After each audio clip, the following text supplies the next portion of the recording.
नमस्कार, बहुत स्वागत है आपका। मैं हूं आपके साथ प्रेरणा मिश्रा। और आखिर वो घड़ी आ गई है जिस पर भारत के साथ साथ पूरी दुनिया की नजर है।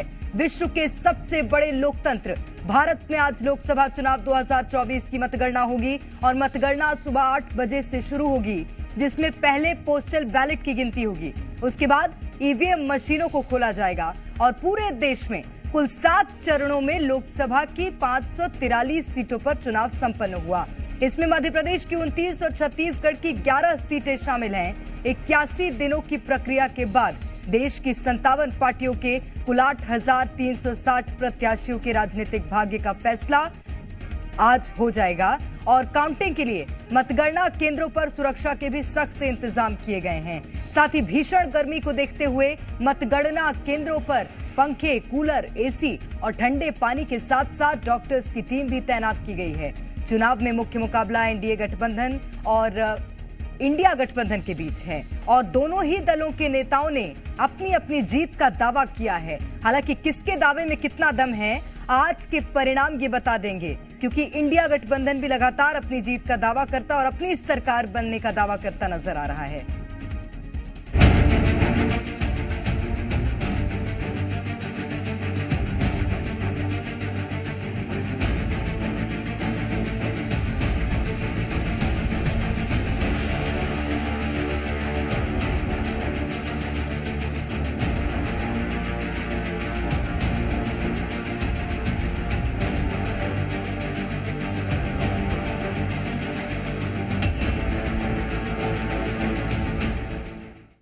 तो आ जाएंगे लोकसभा चुनाव के नतीजे। 543 सीटों पर वोटों की गिनती होगी। मध्य प्रदेश की 29, छत्तीसगढ़ की 11 सीटों पर काउंटिंग होगी। सुबह 8 बजे से मतगणना शुरू होगी। सबसे पहले पोस्टल बैलेट की गिनती की जाएगी। मतगणना के लिए सुरक्षा के पुख्ता इंतजाम हैं। जी मध्य प्रदेश छत्तीसगढ़ पर हम आपको आज दिन भर सबसे सटीक और सबसे जल्दी नतीजे दिखाएंगे। सुबह 8 बजे से मतगणना होनी है और जो पोलिंग एजेंट्स हैं वो भी अपने अपने केंद्रों पर तैनात कर दिए गए हैं। इसी के साथ सुरक्षा व्यवस्था आज तगड़ी है, क्योंकि कई क्षेत्र ऐसे हैं जहां पर आज हिंसा का अनुमान लगाया गया और यही कारण कि उन क्षेत्रों में आज अतिरिक्त सुरक्षा बल को तैनात किया गया है। तो मध्य प्रदेश की 29 सीटें, छत्तीसगढ़ की 11 सीटों पर भी आज काउंटिंग होगी। इसी के साथ देश भर में जो ये आम चुनाव हुए, आज मतगणना का दिन है। कुल 7 चरणों में इस बार लोकसभा चुनाव कराए गए थे। मध्य प्रदेश में 4 चरण में चुनाव संपन्न हुए, छत्तीसगढ़ में 3 चरण में और उत्तर प्रदेश, बिहार जैसे राज्य जहां पर 7 चरणों तक जो चुनाव है वो चले, वोटिंग हुई और आज सभी के नतीजे आएंगे। आखिरी चरण 1 तारीख को था, 1 जून को आखिरी चरण के लिए मतदान किया गया था और आज 4 जून आज नतीजे की घड़ी है और आज सुबह से इस सबकी निगाहें आज टीवी स्क्रीन पर होंगी और इसीलिए जी मध्य प्रदेश छत्तीसगढ़ पर आप सबसे सटीक और सबसे तेज नतीजे देखिए।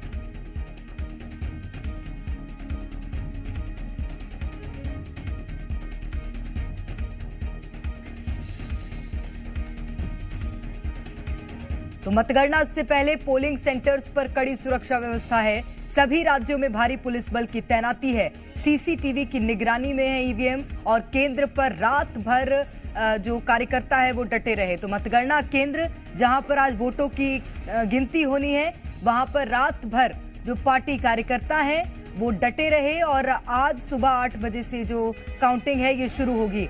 सुरक्षा व्यवस्था कड़ी है, यानी कि बिना अनुमति किसी को प्रवेश नहीं दिया जाएगा। अनुमति भी ऐसी कि आईडी कार्ड जो चुनाव आयोग का है उसके साथ ही किसी को भी अंदर प्रवेश दिया जाएगा।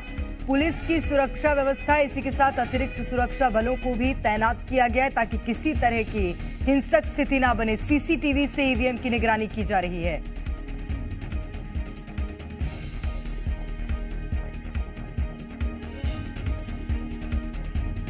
और चले सीधा रुख करते हैं, हमारे संवाददाता भी आज सुबह से ही आप तक अपडेट पहुंचाने के लिए तमाम मतदान केंद्रों पर, मतगणना केंद्रों पर पहुंच गए हैं। दिव्यांश शर्मा हमारे साथ ग्वालियर से, सत्य प्रकाश भी हमारे साथ जुड़ रहे हैं। लेकिन सबसे पहले दिव्यांश आपकी ओर रुख करूंगी और अभी क्या नजारा है, क्योंकि अभी 2 घंटे शेष हैं, उसके बाद मतगणना शुरू होनी है। प्रेरणा, आज हवाएं करेंगी रोशनी का फैसला, कौन सा दिया जलेगा, कौन सा बुझेगा। जब 8 बजे मतगणना शुरू होगी।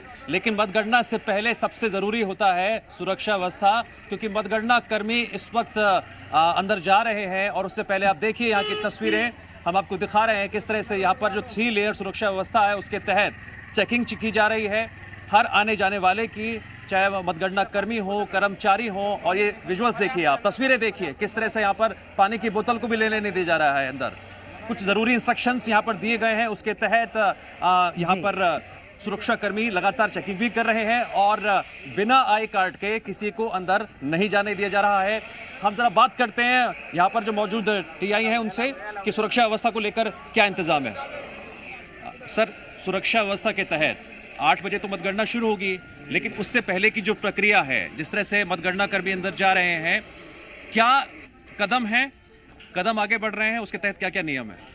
हमारे पुलिस अधीक्षक महोदय और कलेक्टर मैडम के द्वारा जो निर्देश मिले हैं कि जिनके जो भी यहाँ पर मतगणना स्थल पर अंदर जाएगा उसको पास जारी किए गए हैं। विधानसभा वाइज कलर कोडिंग है, तो हम लोग पहले पास चेक कर रहे हैं और मोबाइल, बीड़ी, गुटखा और तंबाकू कोई भी इलेक्ट्रॉनिक्स गैजेट अलाउड नहीं है, तो वो पूरा चेक कर रहे हैं। और ये चेकिंग भी 3 स्तर पर हो रही है, हम बाहर कर रहे हैं, फिर इसके बाद अंदर है, महिलाओं की अलग से चेकिंग है। तो इस तरह से पूरी तरह से मतलब कोई भी जनता के लिहाज से एक सवाल है। हम लगातार कहते हैं कि 3 लेयर सुरक्षा व्यवस्था, इस 3 लेयर सुरक्षा व्यवस्था के मायने क्या है? जरा कदम दर कदम वो भी बता दीजिए प्लीज।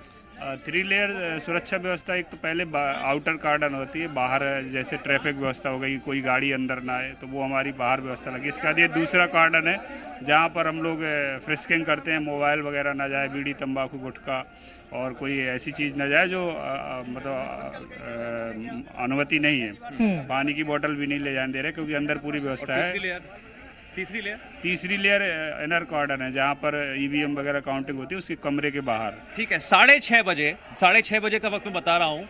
वो वक्त इसलिए खास है क्योंकि स्ट्रांग रूम से ईवीएम मतगणना जो कक्ष बने हुए हैं वहां पर पहुंचनी शुरू हो जाएगी। लेकिन उससे पहले ये तस्वीरें हैं जो जी मध्य प्रदेश छत्तीसगढ़ की जनता को हम दिखा रहे हैं कि मतगणना से पहले की जो प्रक्रिया रहती है वो कितनी जरूरी होती है, सुरक्षा व्यवस्था को लेकर क्या इंतजाम होते हैं। तस्वीरें इस वक्त आपकी टीवी स्क्रीन पर है। प्रेरणा, सबसे बड़ी बात ये, जिनके हाथों में जिम्मेदारी है सुरक्षा व्यवस्था की, वो खुद भी आईडी कार्ड लगाकर आज वहां पर मौजूद हैं, मुस्तैद है। मैं लौटूंगी आपके पास दिव्यांश। सत्यप्रकाश हमारे संवाददाता रायपुर से हमारे साथ बने हुए हैं। सत्यप्रकाश, आज फैसले की घड़ी है और सुबह से कितनी हलचलें रायपुर में? बिल्कुल, देखिए अभी मैं रायपुर के भारतीय जनता पार्टी के प्रदेश कार्यालय में मौजूद हूं, कुशाभाऊ ठाकरे परिसर में। और पवन साय जो प्रदेश संगठन मंत्री हैं भारतीय जनता पार्टी के, वो यहाँ मौजूद हैं। चूँकि अस्थायी तौर पे इसी प्रदेश कार्यालय में ही वो रहते हैं, तो वो यहाँ मौजूद है। बाकी अन्य नेताओं की मौजूदगी जो है वो अब से थोड़ी देर बाद होनी शुरू होगी, जो मुझे जानकारी मिली है। लेकिन हलचल बहुत है। हलचल इसलिए बहुत है, चाहे भारतीय जनता पार्टी के खेमे में कहें या कांग्रेस के खेमे में कहें या निर्वाचन आयोग पहुंच जाएंगे नेता पार्टी दफ्तर में। देखिए, उत्साह है और उत्साह में तो कुछ भी हो सकता है। और भारतीय जनता पार्टी इसलिए उत्साहित है क्योंकि भारतीय जनता पार्टी ने बड़ा उलटफेर किया। 2023 के विधानसभा चुनावों में विष्णुदेव साय की सरकार बन चुकी है यहाँ पे। और ऐसे में भारतीय जनता पार्टी को उम्मीद है कि तब जबकि 2018 के विधानसभा चुनाव हारने के बावजूद 2019 के लोकसभा चुनाव में भारतीय जनता पार्टी को 9 सीटें मिली थी 11 में, तो अब जबकि भारतीय जनता पार्टी की प्रदेश में सरकार है तो उन्हें 11 सीटें मिलने की उम्मीद है। कांग्रेस पार्टी की अपनी उम्मीदें हैं। आंकड़ा कांग्रेस नहीं बताती रही पूरे चुनाव भर, ये जरूर कहते रही कि उसे अधिक से अधिक सीटें छत्तीसगढ़ में मिलेंगी। तो देखना बहुत दिलचस्प है। दूसरी तरफ निर्वाचन आयोग स्तर पर भी अपनी तैयारी है। 8 बजे से चूंकि मतगणना होनी है, पहले डाक मत पत्रों की गिनती होगी और विधानसभावार इसकी तैयारियां की गई है। लेकिन मतगणना जिला मुख्यालयों में ही होनी है, वहीं पे विधानसभावार काउंटर लगाए गए हैं। एक एक विधानसभा की गिनती होती जाएगी और पता चलता जाएगा कि आखिर किस लोकसभा क्षेत्र से कौन सा प्रत्याशी आगे चल रहा है। बिल्कुल महत्वपूर्ण ये है कि कांग्रेस ने इस बार ये दावा नहीं किया है कि 11 की 11 जीतेंगे। ये बहुत महत्वपूर्ण बात है कि इतना कॉन्फिडेंस तो नहीं है, लेकिन ये जरूर कहा था कि 5 से 6 सीटें तो आ ही जाएंगी। सत्यप्रकाश, एक और सवाल होगा मेरा, क्योंकि 2014 में 1 सीट कांग्रेस के पाले में, 2019 में थोड़ा सा और बढ़त देखने मिली और 2 सीटें कांग्रेस के पास। इस बार कांग्रेस का क्या मानना है और चुनावी माहौल ने क्या कहा था? देखिए, चुनावी माहौल तो यह स्पष्ट तौर पे बयां कर रहा था कि 5 ऐसी सीटें हैं, करीब करीब 4 से 5 ऐसी सीटें हैं जिसमें बिलासपुर, दुर्ग, महासमुंद, कांकेर और राजनांदगांव, इन सीटों पे तगड़ी फाइट है भारतीय जनता पार्टी और कांग्रेस के प्रत्याशियों के बीच। कुछ अन्य सीटें भी है जहां पे लड़ाई दिलचस्प थी, लेकिन इन 5 सीटों में जहां तगड़ी फाइट मानी जा रही थी या जमीनी स्तर पे हमने भी देखा था, उन जगहों पे क्या उस फाइट में कांग्रेस पार्टी जीत पाएगी, ये अपने आप में अब तक बड़ा सवाल बना हुआ है। क्योंकि अगर मोदी मैजिक चला और जिस तरह से 2023 के विधानसभा चुनाव में छत्तीसगढ़ में प्रधानमंत्री नरेंद्र मोदी का चेहरा चला था, गारंटियां चली थी, अगर वो रहा तो फिर मुश्किल होगा। और अगर कहीं ना कहीं उस पे जिस तरह से प्रहार लगातार कर रही थी या अपने मुद्दे कांग्रेस लोगों तक बताने की कोशिशें कर रही थी, 1 लाख रुपए जो गरीब महिलाओं को, गरीब वर्ग की महिलाओं को देने की बात कर रही थी या दूसरे वादे थी, अगर इसका प्रभाव पड़ा या आरक्षण की बात या संविधान वाली बात जिस तरह से कर रही थी, तो हो सकता है कि कांग्रेस के पास कुछ सीटें जो पहले से अधिक 2 सीटें हैं तो हो सकता है बढ़ जाए, हो सकता है कि अगर नहीं चलाए तो घट जाए। लेकिन अनुमान यही लगाया जा रहा है कि भारतीय जनता पार्टी की सीटें छत्तीसगढ़ में इस बार 2019 में जिस तरह से 9 सीटें थी, हो सकता है कि ये सीटें 10 भी हो जाए और हो सकता है अगर कांग्रेस के दावे के हिसाब से कहें तो 1-2 सीटें कम भी हो जाए। लेकिन फिलहाल जो स्थिति दिखाई दे रही है कि भाजपा और जो एग्जिट पोल तमाम आए, और मुझे लगता है इसीलिए बीजेपी दफ्तर में सुबह 6 बजे से हलचलें तेज भी हो गई हैं। मैं लौटूंगी सत्य प्रकाश आपके पास। दिव्यांश हमारे संवाददाता ग्वालियर से लगातार बने हुए हैं। दिव्यांश, वहां पर पार्टी के कुछ एजेंट्स भी होंगे जो कि अंदर प्रवेश कर रहे होंगे, अगर वहां पे लोग बातचीत करने की कोशिश करिएगा आप, अगर करें तो जानिए कि क्या माहौल रहा है इस बार चुनाव में। नहीं, अभी एजेंट्स तो देखिए, ये जो गेट है यहाँ से मैं चाहूंगा तस्वीरें दिखाइए, यहाँ से मतगणना कर्मी जा रहे हैं, पीछे एक और गेट है, वहां से एजेंट जा रहे हैं। रही बात एजेंटों की, तो कोई नर्वस भी होता है, उत्साहित भी होता है, उनकी तीसरी आंख लगातार नजर रहती है जब ईवीएम के जरिए जो है मतों की काउंटिंग होती है। मैंने कल आपको तस्वीरें भी दिखाई थी, मतगणना जो कक्ष बने हुए हैं वहां पर एक बैरिकेडिंग है, जालानुमा जगह है, जो उसके उस तरफ एजेंट्स बैठते हैं, दूसरी तरफ मतगणना कर्मी बैठते हैं। इस प्रोसेस के तहत अब जरा हम थोड़ी सियासत की बात कर लेते हैं। प्रेरणा, ग्वालियर की जब हम सियासत की बात करते हैं तो 2004 से यहाँ पर बीजेपी का वर्चस्व रहा है जी। 2 चेहरे मैदान में उतारे गए जो विधानसभा चुनाव में हार गए थे। हम बात कर रहे हैं भारत सिंह कुशवाहा की और प्रवीण पाठक की। तो हारे हुए वो उम्मीदवार जो 23 में मायूस थे, उनमें से किसके चेहरे पर आज खुशी होगी?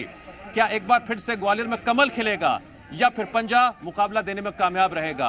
अब से कुछ ही देर के बाद करीबन 9 साढ़े 9 बजे के आसपास पहला रुझान आना शुरू हो जाएगा और तस्वीरें लगातार देखते रहिए। ये तस्वीरें देखना बहुत जरूरी है प्रेरणा इस वक्त, क्योंकि मध्य प्रदेश की जनता भी जानना चाहेगी, समझना चाहेगी कि जब मतगणना का प्रोसेस स्टार्ट होता है सबसे पहले क्या कड़ी होती है। सबसे पहले कड़ी होती है सुरक्षा व्यवस्था।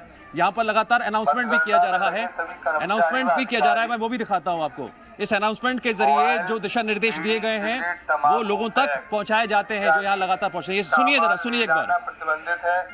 विधानसभा 15 व 17 के कर्मचारी अधिकारी इस गेट से एंट्री करेंगे, बकाया अन्य गेट से एंट्री करें। इसलिए विपक्षी पार्टियां, चाहे वो कांग्रेस पार्टी हो, लगातार जो एग्जिट पोल है उसे वो खारिज करते हुए नजर आए। लेकिन अब सवाल है नतीजों का। आज नतीजों का दिन है, परिणाम का दिन है और लगभग पूरे 5 साल आप जब तैयारी करते हैं, चुनावी गठबंधन करते हैं और जो सत्ता पक्ष है उसे हटाने के लिए जो जद्दोजहद, जो मेहनत कहते हैं, उसका परिणाम का दिन है। देखना होगा कि जो वादे, चाहे महंगाई का मुद्दा हो, बेरोजगारी का मुद्दा हो, उन मुद्दों को लेकर जब विपक्षी पार्टी जनता के बीच गई तो क्या जनता ने उसे स्वीकार किया या सिरे से खारिज कर दिया। वहीं दूसरी तरफ सत्ता पक्ष लगातार मोदी की गारंटी को लेकर शुरुआत से चला है कि अगर कोई योजना है तो वो मोदी की गारंटी है और हर जनता तक पहुंचेगा। क्या इसे जनता ने स्वीकार किया? तो तमाम जो दोनों पार्टियां, चाहे पक्ष हो या विपक्ष हो, अपने अपने दावों को जनता के बीच में रखा गया है और आज परिणाम का दिन है। 8 बजे से नतीजे आने शुरू हो जाएंगे। पहले पोस्टल तंत्र और संविधान जीतेगा या मोदी का ईवीएम? आपको क्या भरोसा है, मोदी की ईवीएम जीतेगी कि संविधान जीतेगा? पिछले 10 साल से मोदी की ईवीएम जीत रही है, संविधान लोकतंत्र कहाँ जीत रहा? बताइए। पूरा देश राहुल गांधी के साथ है, किसान, महिला, मजदूर, हर आदमी दुखी है, फिर भी 400 पार। भगवान तो बनेंगे, भगवान को हराना हमारे बस की बात नहीं। अब तो भगवान से भगवान ही लड़ेंगे। अच्छा जी। 295 का आंकड़ा तो दिया आपकी पार्टी ने, जनता के दम पे, चुनाव पे। हम जनता थी उनके साथ, जनता के दम पे आंकड़ा दिया है। वो जनता राहुल गांधी के साथ है, कांग्रेस के साथ है। अत्याचार के खिलाफ है जनता। तो रिजल्ट आने से पहले कैसे हार मान लिया? भाई मैं सिपाही हूँ पार्टी का, मुझे पता है, मैं चारों तरफ नजर रखता हूँ क्या चल रहा है। तो रिजल्ट यही आना है, रिजल्ट यही आना, आप देख लेना। क्या रिजल्ट आना चाहिए? यही आएगा, 400 पार नहीं 340-45 की सरकार बनाएंगे लोग। कौन? बीजेपी बनाएगी। हर बार हैक हो रहा है, हर बार चुनाव हैक हो रहा है, आप देख लेना। निश्चित रूप से। तो ये तस्वीरें हम आपको देश के अलग अलग राज्यों से, अलग अलग कोनों से दिखा रहे हैं। हमारे संवाददाता सुबह से उन तमाम क्षेत्रों पर बने हुए। यहाँ पर एक बहुत छोटे से ब्रेक के लिए रुक रहे हैं। आप सभी बने रहेगा हमारे साथ और कवरेज लगातार जारी है।